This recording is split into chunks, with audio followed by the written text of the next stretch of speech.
This video is sponsored by Game Toppers. Turn your own kitchen or dining room table into a premium portable game solution at a fraction of the cost. Hey everybody, welcome to something a little bit different today. Today I'm going to be reviewing again, kind of, the 1995 version of Warhammer Quest.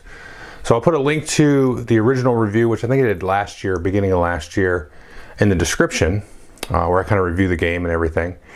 And I'll talk some about what I'm about to talk about now, but I got a lot of requests to go through and break down kind of my setup for this, because a lot of this is kind of a DIY, do it yourself, where I chopped up components of the original game, sold them off, rebuilt some of them, built some other stuff that I didn't have, and to try to kind of pay for the rebuild and all that stuff. And the main sort of thrust of this, and I think the thing I got asked about the most, was a little bit about that sort of physical process, but also kind of my thought process in terms of what I was doing to kind of distill down for me what I kind of thought was sort of the ideal experience with this game. Because you had the original game, which came out in 1995, followed up by I think two major, we'll call them major expansions, and then I don't remember the count. See, 1, 2, 3, 4, 7 or 8 sort of character expansions where you could get just an individual character. Although there were more than that. So I kind of have like the first sort of wave of those. And then there were some extra ones that came in like extra magazines and stuff. And so there's also been some expansions like in the White Dwarf magazine, the Death's Blow magazine, I believe another magazine. And one thing I will do, which I link to in the other review as well, is I'll link to the original Dungeon Dive series on Warhammer Quest. I know at this time I think he's done 2 or 3 videos in a second series on the Warhammer Quest, and so I'll link to some of those below as well. And if I forget to link some of these, just please leave a comment and make sure I put the link, because there's going to be a lot of links to a lot of stuff, maybe certain files, certain Facebook groups, some other fan sites, different things like that, other videos and things. And so again, the process is going to be a little bit of like kind of the construction process, the physical process, as well as kind of the thought process for the sort of filter of what I sort of chose to include. There'll be some fan stuff in here. There'll be some official stuff. There'll be not all the official stuff. There's some stuff that I kind of like left out just based on some of the research that I did. I'll kind of explain the thought process there. And so I'll talk a little bit about that kind of as I go through the game as well, because you can see League of Dungeoneers sitting here, which just came today. And I told myself, Joel, you've been wanting to make this video, you're all set up. Don't open this until you're done with the video. But this is kind of a new version of kind of the ideas, some of the ideas of Warhammer Quest. I haven't played this yet, but there's definitely some inspiration from this game that we're going to talk about now in this one, as well as like Shadows of Brimstone, Dungeon Universalis has been one. There's been a couple others that are, more inspired by Warhammer Quest than some other dungeon crawls that have existed. There's a certain sort of feel and sort of vibe and just sort of some of the atmospherics and the brutality and all that kind of stuff, and some of the mechanics that kind of come out of this sort of line of dungeon crawls. Then there's another sort of line that kind of comes out of the Hero Quest sort of line, and there's some other different ones like Gloomhaven, which really doesn't fit too snugly into it, although it's more of a Warhammer Quest because it's just pure co-op. But that has some other sort of considerations and stuff like that. But there's something about this game, Warhammer Quest, and I would probably say out of all the dungeon crawls that I played, only Shadows of Brimstone really kind of gets into the same arena. I played a lot of different dungeon crawls, a lot of really good ones, but those two, there's something about how they kind of come together, how they're put together, how you can sort of customize your experience in a way, or set up your experience, or do your own kind of like world building almost in a way, that these two, Warhammer Quest and Shadows of Brimstone, have like a direct sort of real tight tie. League of Dungeoneers might be like that. It feels like it could be. So I'm excited about this one. But so let's just jump down to the table. I'll kind of work through all this stuff, kind of talk my thoughts through the process. I don't think that I'm going to come back here and do like a final thoughts. You can go again, look at my original reviews for sort of my really sort of high level thoughts, but I'll talk through some of that as we go through this. Okay, so I've just got kind of everything sort of splayed out on the table here. Now, first thing to note is everything you can see on the table here, except of course the League of Dungeoneers box and these small handful of models, which I'll talk about in a little bit. All of this stuff goes back in these two boxes. So I put all of the models that you see here in the main Warhammer Quest box, and then all of like the tiles and the cards and the books and all that stuff go in that Age of Sigmar Dominion box, which is a nice big hefty box to kind of hold the weight of all of these different books. So all this kind of packs down nicely into those two boxes. And then I do have over here, we'll zoom over there, a fair bit of models that I'll pull from my Age of Sigmar armies that are sitting over there. Definitely not all of those are applicable. We'll talk a little bit more about model selection and model choice. Of course, you could proxy whatever the heck you want. Doesn't really matter. But at first I thought, let's talk first about the books. So these are not do-it-yourself. So I got an original copy of the game. Like I said, chopped it up and got rid of most everything except for the books and then some of these tiles here, which I'll talk about in a minute. Those are all original, a couple other little minor things, and then everything else is all constructed. So of course you got the role play book here. This is a nice thick book. You've got the adventure book, which just helps you drive your quests and stuff like that. The rule book, getting started guide, and then I just kept the little catalog that came with it. And then this is an external purchase. You can find these cheap on eBay for like 20 bucks.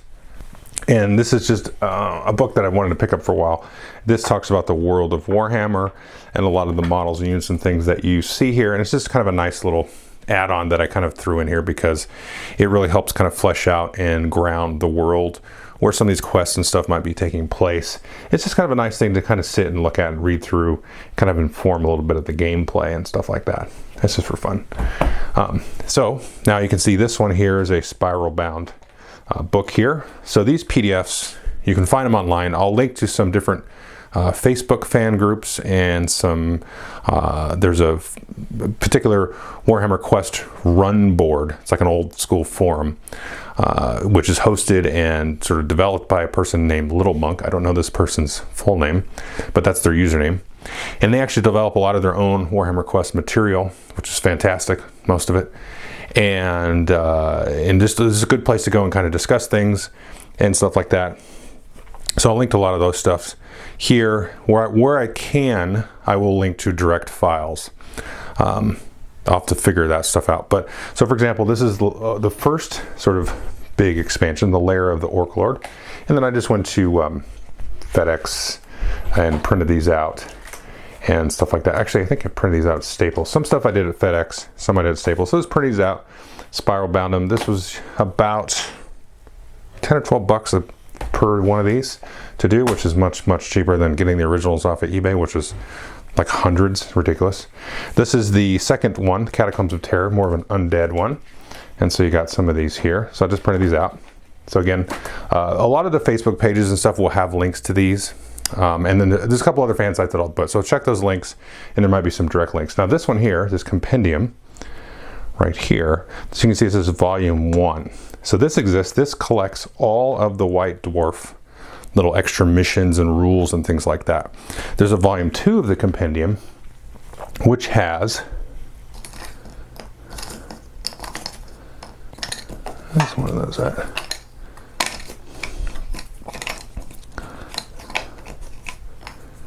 Some of the different tiles that you can print out and our special tokens like this one here that you can print out and make, and I'll talk a little bit about these as well.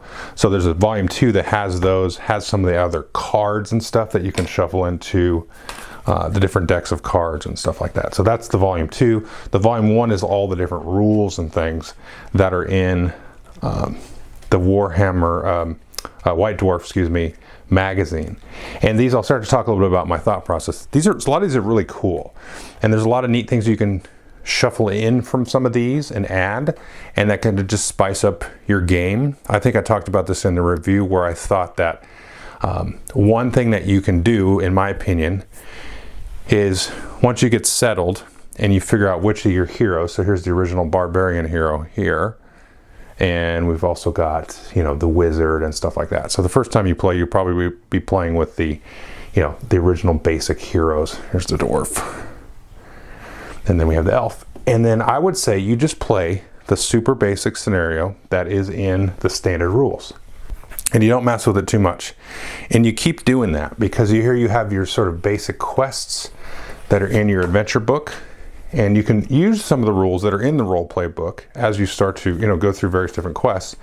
But stay within this lane here of your, sort of standard quests that are in here. Don't deviate into any expansions or anything like that. And don't really start to worry about any of the additional monsters and extra bad guys and stuff like that, or items and things until you hit your first level with your characters. And then you can start to crank it up, because the game is difficult enough as it is that your first adventure, if you just kind of like quote unquote threw everything in right away, your experience I don't think is going to be very fun. So I would stay away from this stuff and the expansions until you've at least leveled once. And then you can start to slowly introduce certain things. And then here we have a fan expansion here. This is the Hall of the Hag Queen. Now this is developed by Little Monk. This is a dark elf themed one. So there's different quests. There's monster tables all the way up to level 10. There's some different sort of named bad guys and some background, and there's even new tiles and stuff, which I'll show you. This is really excellent. I think this is the best thing that Little Monk has done. He's done a lot of other stuff too that I've looked at. He's got some more stuff in development like this. This is like a full featured expansion, just like Lair of the Orcolord and just like the Catacombs one. It feels like it came from Games Workshop. It just feels like it was a fully developed expansion, and I highly recommend this one. He's got a lot of other ones which I've looked into and just sort of dinged around with, which didn't really grab me. There's like different themed ones. There's chaos themed ones. There's a like a lizard man one, I think. There's a few that he's got, so you can kind of look and pick and choose those as well, like maybe stuff that you have models for. But they're all kind of feel very one-offy, and not really something that I would integrate into like setting up a full sort of campaign. And I will say that about some of the other expansions that GW came out with sort of after some of the heroes and stuff. So they came out with the Deathblow magazine, and then some other sort of heroes that weren't really getting their own packs. So some of these guys, like here's the Chaos Warrior, who's really fun to play with. He got his own little pack there that you could do. And then you had also like the Bretonian Knight there, and they had their own little individual pack and stuff like that.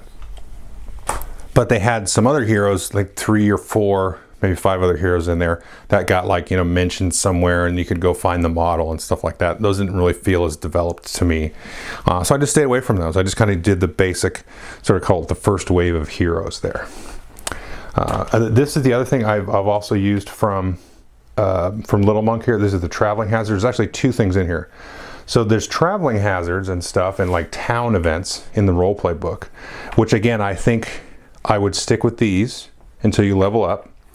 And then you could go into here, and this is a little bit more complex, where you have sort of different categories of things that you can deal with.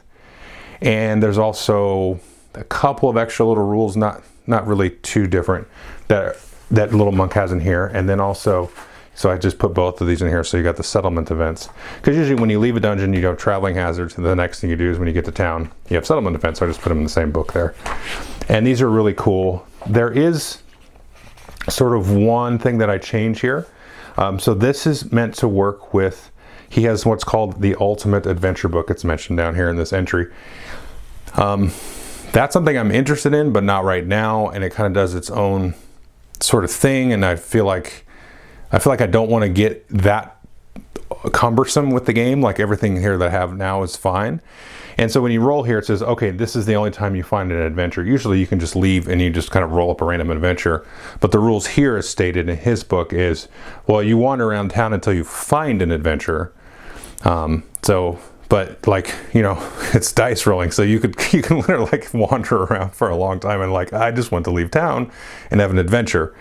And so what I do is I just ignore that, and I just do what I want to do in town and then leave when I want and then roll up an adventure like normal. If I roll one of these entries where you find an adventure, I just treat it as a like uneventful day, just no event happens. Very simple. But I like a lot of the events and things in here, and it just adds a little bit of flavor. And I've played it where I kind of roll a dice and then even or odd. If it's even, I pull out of this book. If it's odd, I pull out of this book. But more often than not, I just play out of this book after I've sort of leveled them up and stuff, just because there's a little bit more variety. Now here is just a different sort of set of PDFs that are all combined, and these are all the rules for all the different characters there that you can get, all the extra characters. And then you've got like the leveled up rules, because you just get lots of really cool abilities and stuff. They play very asymmetrically. So I have this all printed out as well. So just kind of sticking with the theme of some of these, printed materials. Of course, you can go online and find, the adventure sheets for the different characters. And then there is an FAQ, which does have some good clarifications here. And again, not everything is sort of answered and asked in here. Like I said, you can just, go to one of the Facebook pages or Little Monk's site. And if you probably Google search, you'll probably point you to Little Monk's site if you have like a rules question, or the BGG page. Because there's a couple of sort of, minorly nuanced rules that could be, taken one way or the other, kind of played how you want. But there's some good info in there. And then here we have a whole stack of things here. Now we have, this is very, very, very handy. This is just one page here. This is from the Universal Head, the Esoteric Order of Gamers. And he's of course known for his, player aids. And this is really your whole sort of game loop when you're in the dungeon going through things. Everything's right there. So it's very easy to just reference this. I mean, this, you can just really read this from the beginning. Everything is really packed into here. So this is a very little handy thing to have. And then these here, and I've seen even people do special orders of these. I just printed mine out. I have a nice printer. And, they printed like, cloth versions of these. And so when, you leave the dungeon, you go to a village, and then you can basically put your figures here to kind of remember where they're at. So like, oh, I'm visiting the inn, I'm visiting the bank, I'm doing this thing. Then you can kind of put I've got little cubes in here, to track the days and the weeks, because the events and stuff will change. And that's got to plan the costs of things, for staying at the inn, and the different bonuses, or sort of when they're negative, but they're bonus costs if you have different animals and stuff. So here's the village one. It's very handy to have. We've got the settlement one, which is huge. There's all kinds of stuff there. And then there's a harbor one. This is a white dwarf thing, so you can do some of these sea adventures. There's some really cool things there. If you have the wood elf, then you can of course go to the wood elf thing, wood elf troop, and and do some of those. The rules for this are in the wood elf pack there. And then some of those buildings that you saw, there's a lot of these things here, and there's different sort of versions of it. I just printed out all of them. So all the different buildings and rules for the buildings are kind of all over the place a little bit. So I just printed these out, and this is kind of like how Shadows of Brimstone has it, where they have just these little like handouts. Basically, if you're visiting like the corner store, or in this case the animal trader and stuff, you can just go there, oh, this is what I can buy, this is the rules for interacting with things. Like if you go to the casino or the bar or the Temple of Sigmar or whatever, then I just printed all these out to have handy little player aids for all of that. And again, all of these are either in the main expansions, or they're in the White Dwarf, and there's none of these are for the Dark Elf expansion. There's no special locations or anything like that. Let's just kind of work our way left here. So all of these are handmade, and I will link to a video the guy that made the video, I just followed his exact process. They're very, very easy to make this. You just want to go to, I don't have a printer this good, but this is printed on glossy paper here. You can see it's kind of shiny and stuff, so to speak. And then you will get some poster board, and you can get this at like Staples or Office Max or whatever. And the original had white on the back, so I got white, but you could get black or something. And then you just cut and glue these on there with like a spray glue. And this one, you can see this has got the little monk symbol on there. So this is for the Dark Elf expansion. All of these here are like the normal ones. Some of these, there's a little monk one here. I have some for, no, that's an original game. This is a White Dwarf one. Printed that one out. And this is original game. This is the Orc Lord one. Again, none of these are original, like from the game, but they're from the original game. And these are all just custom printed. Another Little Monk one. Yeah, these are all original. There's not too many extra tiles. The Little Monk, a Dark Elf one, has the most tiles. I think, like, I want to say there's a couple of White Dwarf ones, and then there's the two. So this is the Orc Lord one, and then one of these is like, and this is a White Dwarf one. I thought there was one for the undead one, but I could be misremembering. There is some of these though. So some of these are for White Dwarf and stuff like that. And these ones are original. So some of these tokens I showed you are not. These I printed out. But these, like the pit traps and the cave in and all that stuff, the gate and all these things, these are from the original game. I didn't get rid of those because I didn't feel like selling those and then, you know, having to make them again. Some of these, like I think this is an original one, but like these got a little bit scuffed, but these are not. So these are from, I think these are from the undead one, if I remember right. What else here? Like that one there. So yeah, like here, these different books and stuff. These are from some of this is from the Dark Elf expansion, I think. But yeah, some of these are original from the box game and some of them I made. Not all of those. So now everything else, these are original. These original spells here. Now there is files out there to actually print out all the spells for the wizard. So these are your starting spells. And you can go and get, you know, print out and make, these are cardboard. So I like these because they're the starting ones. And then I just write down the spells if they learn other spells. But you can go get like and print out a stack of cards. I just didn't feel like I needed to do that. And then let's move over here. So these are all original as well. I didn't go and try to remake those. So thankfully I had all of the pieces for the luck, the web, and the power tokens. Those are all not do-it-yourself made. Now everything else that I will show you, well, except for these dice, I love these little hit point dice. I got extra of these. I found a whole like couple of sets of them for 20 bucks. And these are the original ones, because I found some others that weren't quite the same as the originals. And these are really handy. So I wanted to get extras. And then I have a bunch of these. Some of these are from the original game, but I have a bunch that are the exact same from other Games Workshop products, probably. And I have some of these other color ones for like marking status and effects and stuff. I just remind myself what they mean. You know, little bonus modifiers and stuff. So those extra dice there. And now all this other stuff is all printed that I'm going to show you right this second. So in the original game, and I will try to get links to some of these different card files, and I'll explain what these all are.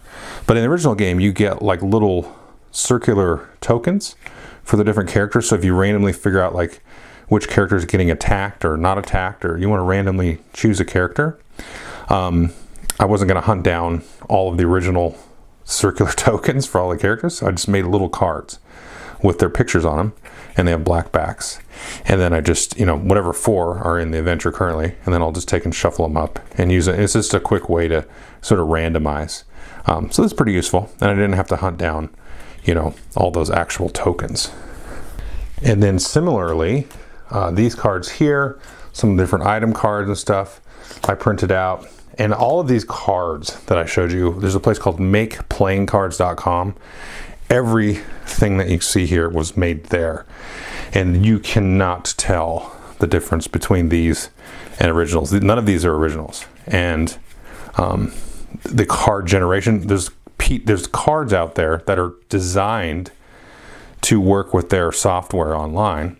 And you can see they looked the same. Now some of them are a little bit skewed. So if we look at this, so the back's fine. The backs are all the same.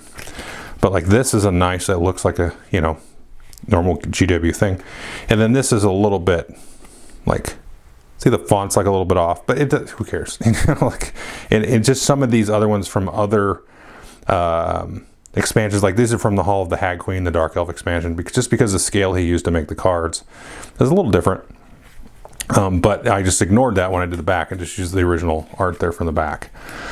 So all of these here, this here covers, so if I can hold all of these, all of the treasures from the base game, the big box expansions, White Dwarf treasures, which in the originals you had to cut out, you know, from the magazine and put them in there, and which you could sleeve them and it would work, but I print them all out. So it's just all like they were just one deck of cards designed. And there were other treasure packs. I think there was 3 of them, treasure pack 1, 2, and 3. Those were expansions. I put those in here, and those all came with some of the sort of the main reward treasures, which have this red back. And so I did all of those as well.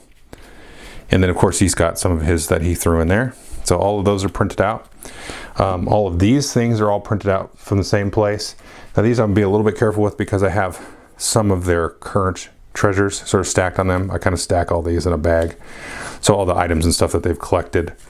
I've played through various different characters and stuff, so I've actually played with all the characters.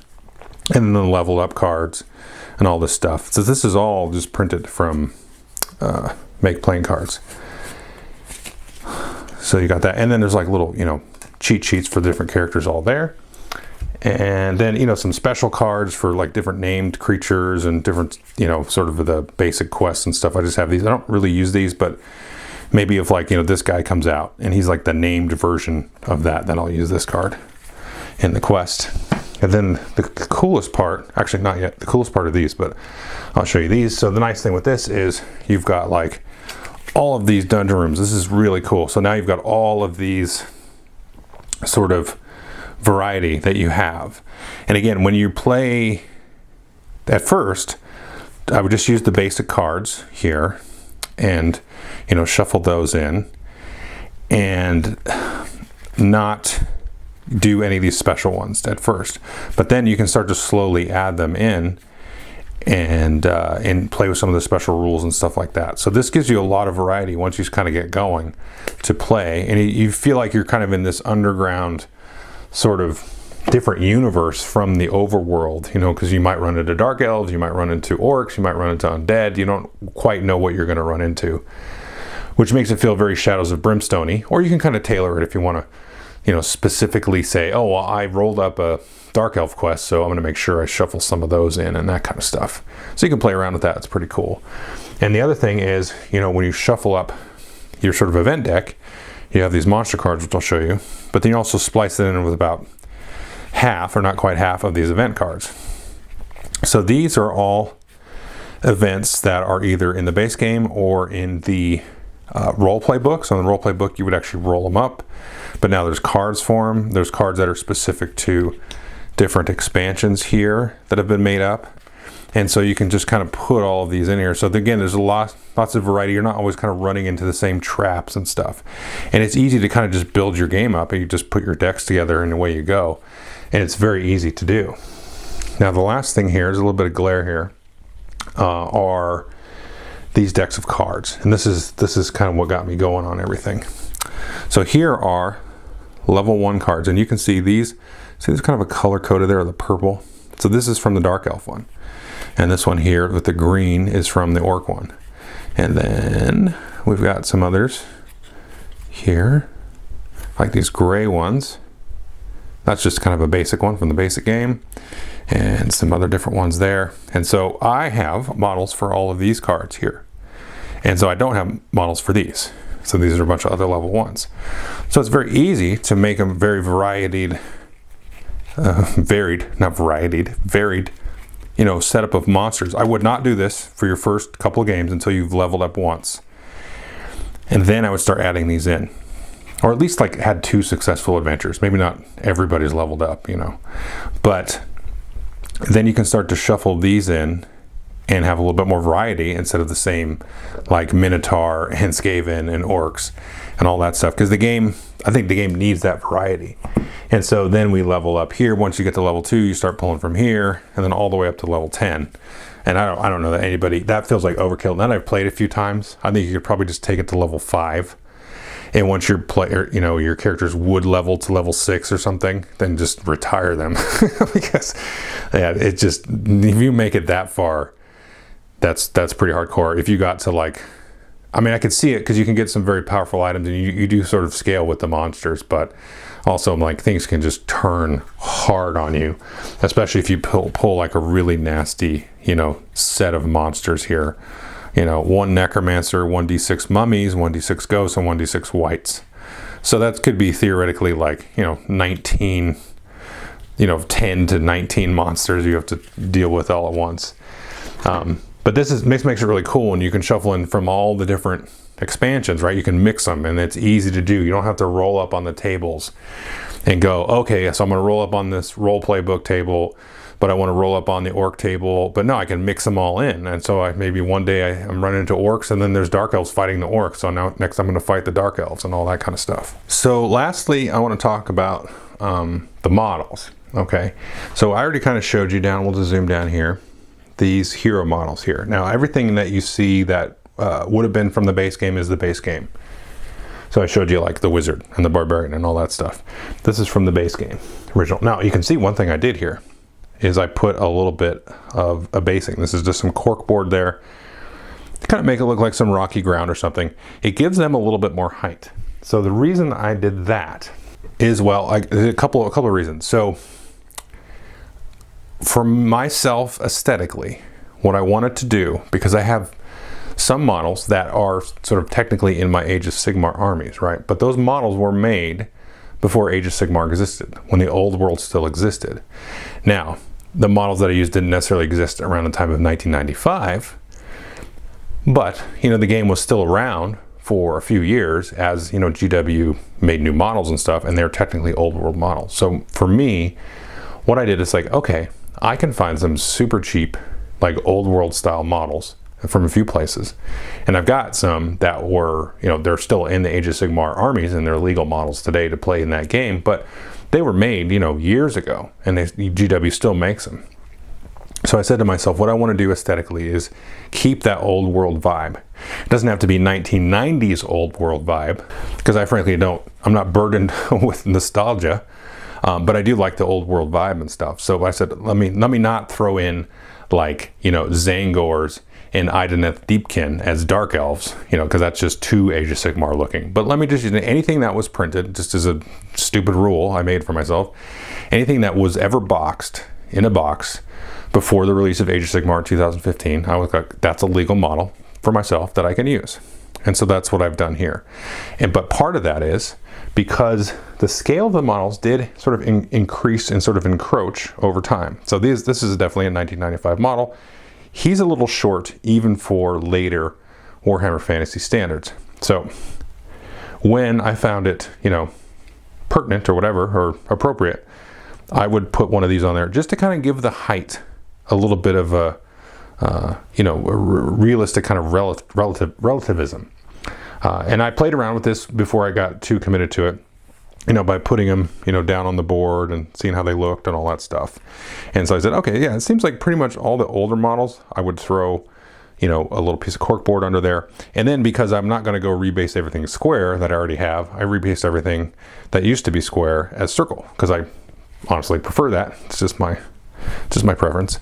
And so I kind of went through and based everything circle. Now everybody's having a heart attack that is my age and played this game back in the 90s. I don't care. But I like the round bases. It just looks better to me.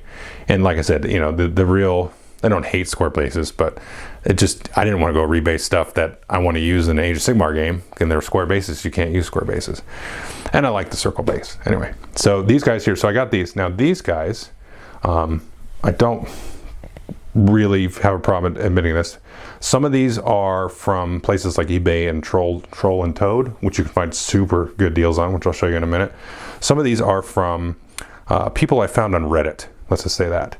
Now, I don't have a problem with that because this is the only time I've ever done that, and this game does no longer exist. So I guess it's unethical. I'm not sure. I don't think it is, because I'm not paying $100 for them. You can, yeah. I'll use dirty words, but whatever. Feel free to go do that. No way. That's just ridiculous. So yeah, some of these are, and a couple other ones I'll show you which are. Now other guys like this one, and some of this is in progress here. So we've got here some of these dark elves, which let's be fair, look a little bit different than they would have back in the 90s, right? And so these are kind of your dark elf soldiers here, like that. I think they still look very old worldy. I mean, they do. They just look at them. They do. Now, some of these others here, which I got at places like Troll and Toad and stuff, super cheap because they're just like half painted on square bases and nobody wants them. So they work perfect for this, and you can find great deals on this. And like these ones, these look excellent. All I'm gonna have to do is just touch them up. These are some witch elves, and rebase them. And I mean, look fine, look good. And so there you go. So a lot of stuff like that. You can see some of them sort of laid down and things. I got kind of a pile of sort of banged up Chaos Warriors that don't have arms and stuff, and found like a bunch of arms and shields for like $3. And so then I'm going to attach those onto those and, you know, use those. So for example, I could have used like some Khorne Reavers or some, you know, Zinchi Carrick Acolytes or something to count as Chaos Warriors, but those just don't look old worldy. They look Age of Sigmar. So I went and grabbed those. And just to kind of give you an example here, I did pull aside, let me pan over. So just to kind of show you an example, like some of these are from my armies here. So this is from my Ogre army, but that's an old model. And so that's gonna be fine. We got some ghosts here, which don't, again, look like the 90s ghosts, but I like these a little bit better. This is a little bit of stretch, but you know, whatever. So these are some cast dwarves that were Forge World dwarves, but they were printed during, you know, the old world. We've got here, these are some Ard boys, but it's a black orc in the old world. And then we've got some, what are these called? The, I forget what these are called. Anyway, the demons, stuff like that. So, but as an example, I just threw this one in here because this is an Eidnep Deepkin. That does not look like anything old world. So yeah, I didn't use anything like this. You know, you got some pink horrors, which I got to say the real old ones, I do like the looks of these, but these are pretty good. And I use those, and then like these are flesh eaters, but I just use them as ghouls because that's what they used to be, right? So stuff like that. Now some of these other ones, like these guys are from, I'll just call it Reddit. These are from the Orc Lord expansion. But this one here, I think this was like a Troll Toad or eBay guy. Just a few bucks for him. This is that like Jester guy. So stuff like that. So a couple other things I'll show you. So these gates and stuff, I did pick up some extras. Just because with some of the expansions you can go a little bit bigger with the dungeon. So I just picked up a few extras, but these are all from the base game. Stuff that I painted up here. These are all like original, you know, from either the base game or from GW. There's no like printing or anything with those. You can see in the back there I've got some of the old originals. Those are from the base game. But here's some, you know, different orcs and stuff. The only other thing I think I want to show you model-wise, because I'm just going to be repeating myself, I kind of have them scattered over. So you see these skeletons here. So in the game, in the roleplay book, you can get different styles of skeletons, and I forget the names of these, but they're basically Tomb Kings, which is a totally discontinued army. And so if you look, you can find them super cheap. Now some people tried to charge, I don't know what they're thinking. You can't even use the models. They're like trying to charge for nostalgia or something. Don't get into that. You can find these dirt cheap. So I got some of those. So those are great because there's like a lot of skeletons, especially in the Undead expansion. And there's like Tomb Guardians and all these different things. So obviously when you're throwing in the Undead, you want a lot of Undead stuff. There's ghouls and the ghosts and all that stuff. And then over here, so I can zoom in over there. Yep. So a lot of those guys that I use as kind of mummies. I forget what they're called. You can see that guy there. Right there. I forget what they're called, like in the Tomb Kings, but they basically look like mummies and stuff. And then you have, I think they're called Tomb Kings. But anyway, you can get a lot of these stuff, and you can see some of the Tomb Guardians there that are sort of just primed. Those Guardians are from Reddit. And so yeah, so there's some of that there. But a lot of these skeletons and stuff you can find cheap on Troll Toad or eBay. Troll Toad is really good. I'll put a link to their site because, I mean, you can just get like a whole like huge unit of models for like $20, and they're like half painted and, you know, basically there, and you can just kind of touch them up and rebase them or do whatever and stuff like that. If you look on there long enough, you can find stuff really cheap. Yeah, so that's pretty much it. So it's just kind of a self-built, you know, in progress, as you can see, set of things, and it just has all those expansions and things that I talked about at the beginning.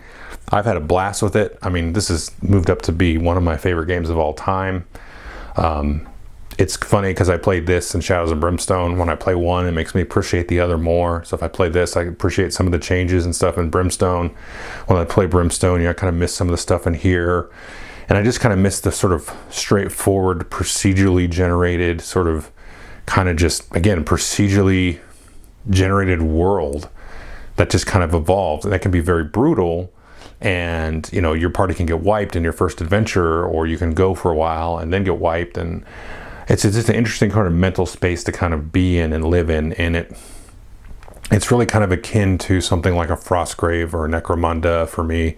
It fits in that kind of same sort of space, Rangers of Shadow Deep, where the world building kind of is happening as you're playing in between adventures, the bookkeeping and stuff, that kind of thing, that sort of vibe of sort of the exploration part of it is so heavy. Like, and I don't mean just like exploring and seeing a tile and like, oh, what's around this corner, what's around that corner. That's part of it. But you're exploring and learning about this world, which is being procedurally generated for you. And it's very vivid. And it has just a richness to it that is interesting. And it's not trying to tell you a story or a plot. It's just letting you kind of live and dive in the world. And sort of the secret to me, the magic of it, is about your configuration and how you set it up, and you kind of learn how to do that, and you like what kind of works for you. And that's true of a Frostgrave or Rangers of Shadow Deep or Necromunda. And so the Warhammer Quest and the Shadows of Brimstone sort of live in that sort of similar space of kind of learning what kind of ingredients you want to kind of mix in to your world. And, you know, you have to kind of deal with the outcomes and all that stuff, and just kind of learn about what you kind of like and, you know, how you want to set things up and configure them and all that kind of fun stuff. So it's just a really fun kind of way to explore a game and all that stuff. So anyway, lots of people ask me for this, so more than I could even imagine. And so I've been promising people I would make this for a while. So there you go. Thanks.